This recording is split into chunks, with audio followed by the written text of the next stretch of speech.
फालतू बोलेगा रे, क्या रख रहा है साला। हथियार इनको दे दिया गया और मामला देख रहा है यहीं से, तो चलिए हथियार रख दिया जाता है, लीजिए। என்னுடைய ஆதங்கம், என்னுடைய கேள்விகள், அது நீங்களும் ஒருத்தர். ஹாய்ங்க, எல்லாருக்கும் வணக்கங்க. என்னோட சேனலுக்கு உங்களை எல்லாரையும் நான் அன்போட வரவேற்கிறேங்க. சேனலுக்கு நீங்கள் புதுசாக இருந்தீங்கன்னா மறக்காமல் சப்ஸ்கிரைப் பண்ணிட்டு பாருங்க. 28 வயது இளைஞன் தன்னுடைய ஊர் மக்களுக்காக அவர்கள் ஓட்டு போட்டு அந்த இடத்தில் எம்எல்ஏ ஆக்கிய ஒருத்தர் பண்ண தப்பை சுட்டி காட்டி பேசியதற்காக அவனை என்கவுண்டர் செய்து கொண்டார்கள். யார் இந்த இளைஞன்? பீகார் மாநிலத்தில் போஜ்பூர் மாவட்டத்தில் பரத் பூஷன் திவாரி என்கிற 28 வயது இளைஞன் தன்னுடைய தாய் தந்தையோடு சந்தோஷமாக வாழ்ந்து கொண்டிருக்கிறான். ஒரு கட்டத்தில் இவன் இருக்கும் கிராமம் எந்த ஒரு அடிப்படை ஆதாரமும் அடிப்படை வசதி கூட இல்லாத ஒரு கிராமமாக இருக்கிறது. அவன் யோசிக்கிறான், அடிப்படை வசதி உங்களுக்கு நாங்கள் செய்து தருவோம் என்று சொல்லிதானே எங்களிடம் ஓட்டு கேட்டு வாங்கினார்கள், ஏன் அவர்கள் அந்த அடிப்படை வசதியை பூர்த்தி செய்து தரவில்லை என்று அவனுக்குள்ளேயே ஒரு கேள்வி எழுகிறது. அந்த கேள்வி நாளடைவில் அவனை முகநூல்களில் பக்கங்களில் பேச ஆரம்பிக்க தொடங்குகிறான். முகநூல் பக்கத்தில் இன்ஸ்டாகிராமில் ஒரு பேஜ் கிரியேட் பண்ணி அதில் தன்னுடைய வீடியோக்களை, தன்னுடைய ஊரில் இருக்கும் பிரச்சனைகளை அவன் பதிவிடுகிறான் ஒவ்வொரு வீடியோவாக. छपरी अधिकारी जाके लोगों को धमकाया गया है कि आज आप सभी जल्द से जल्द बांध को जो उस क्षेत्र में जवनिया गांव है खाली करें, नहीं तो क्या लगा के जेसीबी लगा के उसको फंसा दिया जाएगा.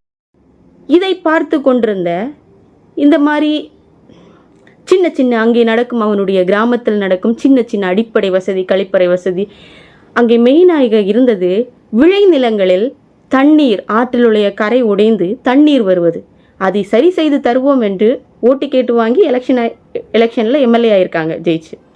பட் அவங்க அதை பண்ணி தரல அப்படின்னு சொல்லிட்டு இவன் தன்னுடைய வீடியோக்களில் பேசுகிறான் ஆதாரத்துடன்.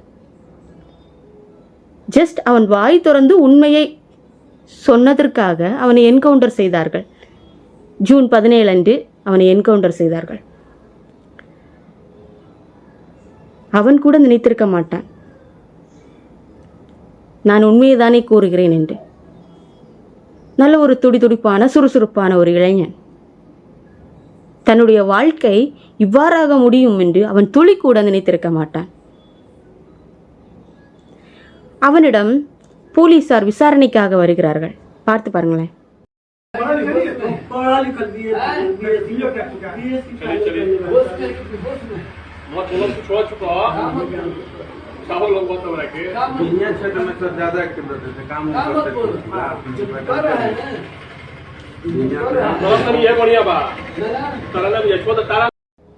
அப்பொழுது அவன் கட்டிலில் உட்கார்ந்திருக்கிறான். போலீசார் சேரில் உட்கார்ந்திருக்காரு. கையில் ஒரு துப்பாக்கி வைத்திருக்கிறான். அந்த பக்கமாக 2 போலீஸார் வராங்க. அப்போ இவன் எந்திரிச்சு துப்பாக்கி போங்க போங்க போங்க அப்படின்னு சொல்லிட்டு சொல்கிறான் துப்பாக்கியை காட்டி. அண்ட் அவன் தன்னுடைய இன்ஸ்டாகிராம் பக்கத்தில் தான் சரணடைய போவதாக போலீஸாருடன் இருக்கும் வீடியோவை கூட பகிர்ந்திருக்கிறான்.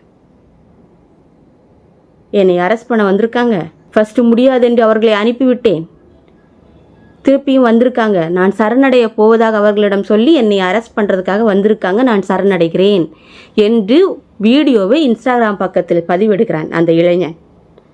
ஆனால் அடுத்த கணமே அவன் கால் பாயிண்டில் குறிவைத்து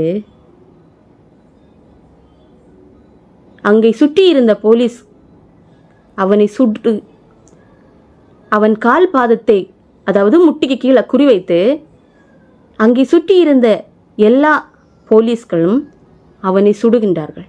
நிறைய குண்டுகள் அவன் கால்களை துளைத்தன. அந்த துளைத்த குண்டுகளால் அந்த இளைஞன் ஜூன் 17 அன்று இறந்து போனான். அந்த இளைஞனுக்காக நீதி கேட்டு இன்று அந்த ஒரு மாவட்டமே போராடி கொண்டு இருக்கிறது. எங்களுக்காக பேசிய ஒரு இளைஞன், எங்கள் சமூகத்தில் உள்ள இளைஞன், எங்கள் ஊரில் உள்ள இளைஞன், எங்கள் கூட வசிக்கின்ற ஒரு இளைஞன், எங்கள் குரலாக இருந்தவன், அவனே இன்று அவன் எங்களுக்காக பேசியதற்காக நீங்கள் அவனை ஒரு பாரபட்சமின்றி சுட்டு கொண்டீர்கள். நாய் சுடுற மாதிரி என்று சொல்லலாம். அந்த இளைஞனுக்காக இன்று அந்த மாநில மக்கள் போராடி கொண்டிருக்கிறார்கள். அவனை சுட்டு கொண்ட போது நின்ற போலீஸ்காரர்கள் 3 பேரை சஸ்பெண்ட் செய்திருக்கிறார்கள். முதல் நடவடிக்கை எடுத்திருக்கிறார்கள். விசாரணை இன்னும் போய்கொண்டிருக்குது. எது வரைக்கும் போகும்னு தெரில. நம்ம இந்திய அரசியலமைப்பு சட்டமே இப்படி தானே, இந்தியாவோட அரசியலமைப்பு சட்டமே இப்படி தானே. விசாரணை போய்கொண்டிருக்கு, இப்படியே போய்கொண்டே இருக்கும். நமக்கு நீதிங்கிறது இங்கே ஒரு கேள்விக்குறியாக இருக்கிறது. நீதி கேட்டு யார் போராடினாலும் அவர்களுடைய வாழ்க்கை கேள்விக்குறியாக இருக்கிறது. நீதிக்கு எல்லாருக்கும் கிடைச்சதா என்ன கேட்டிங்கன்னா நிஜமா இல்லைங்க. நீதி இங்கே ஒரு கேள்விக்குறியாக இருக்கிறது. फालतू बोलेगा रे, क्या रख रहा है? साला हथियार इनको दे दिया गया और सामना देख रहा है यहीं से, तो चलिए हथियार रख दिया जाता है. लीजिए, भरोसा कीजिए. அண்ட் மக்களே, நீங்கள் இந்த என்கவுண்டரை பற்றி என்ன நினைக்கிறீங்க? பரத் பூஷன் திவாரி பேசுனது தப்பா?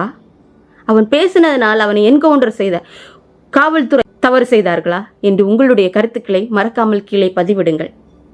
அப்படியே அந்த இளைஞனுக்காக 1 நிமிடம் நீங்கள் ப்ரேயர் பண்ணுங்கள். என்னோட வீடியோ உங்களுக்கு பிடித்திருந்தால் மறக்காமல் லைக் அண்ட் சப்ஸ்கிரைப் செய்ய மறவாதீர்கள். பாய்.